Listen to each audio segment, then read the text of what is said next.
আসসালামু আলাইকুম। আমি doctor Selina Sultana, consultant, beta life hospital. আমি দীর্ঘদিন Dhaka community medical college and হসপিটালে অটিজম বিশেষজ্ঞ হিসেবে কর্মরত ছিলাম। বর্তমানে consultant, child development and paediatric ডিপার্টমেন্টে আছি বিটা লাইফ হসপিটালে। আমরা সবাই অবগত আছি যে 2 এপ্রিল 2025 বিশ্ব অটিজম সচেতনতা দিবস ছিল।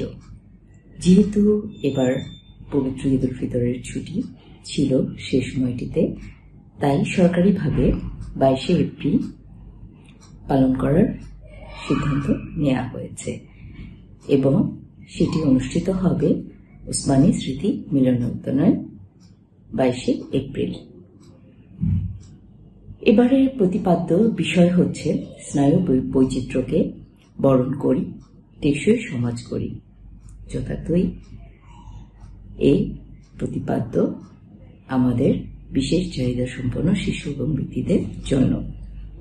এটি মূলত অটিজম সহ অন্যান্য স্নায়ু বৈচিত্র্য সম্পন্ন শিশু এবং ব্যক্তিদের সমাজে অংশগ্রহণ নিশ্চিত করার জন্য জাতিসংঘের SDGs অর্থাৎ টেকসই উন্নয়ন লক্ষ্যমাত্রার সাথে সংযুক্ত করা হয়েছে এবং যা খুবই সার্থক হবে বলে আমরা আশাবাদী।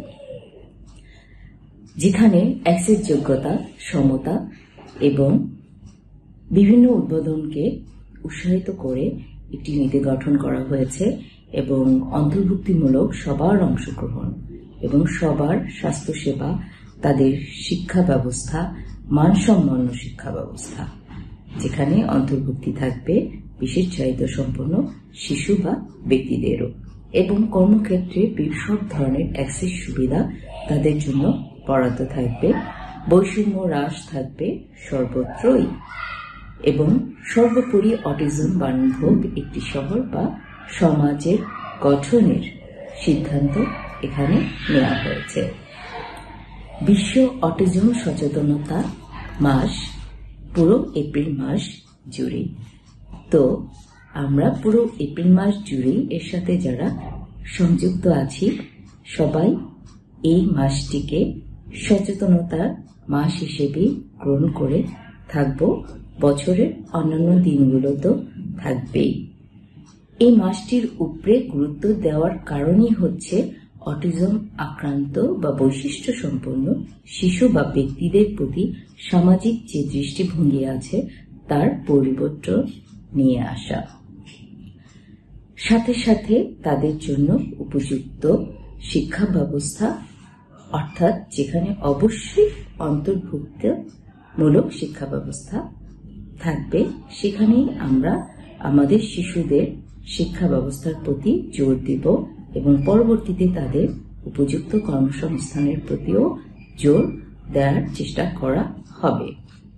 যেহেতু অটিজম একটি মানসিক বিকারজনিত সমস্যা, এর নির্দিষ্ট কোনো চিকিৎসা নেই, শুধুমাত্র বিভিন্ন ধরনের থেরাপি, তাদের সামাজিক অবস্থান, দৃষ্টিভঙ্গি এবং বিভিন্ন যোগাযোগের উন্নতির মাধ্যমে তাদের অনেকটাই স্বাভাবিক জীবনযাপন নিয়ে আসা সম্ভব। তাই এই ব্যাপারগুলোর উপরেই এবার বিশেষ করে জোর দেওয়া হবে, সাথে করে তাদের জীবনযাত্রার মান উন্নয়ন এবং সঠিক চিকিৎসা সেবা দেওয়ারও প্রস্তাব করা হয়েছে জাতিসংঘের মাধ্যমে। এবারের প্রতিপাদ্য অবশ্যই সার্থক হবে এবং জাতিসংঘ সহ বিশ্বের সব দেশই সেটি আমাদের জন্য কল্যাণ বয়ে নিয়ে আসবে, এই আশায়। ধন্যবাদ সবাইকে।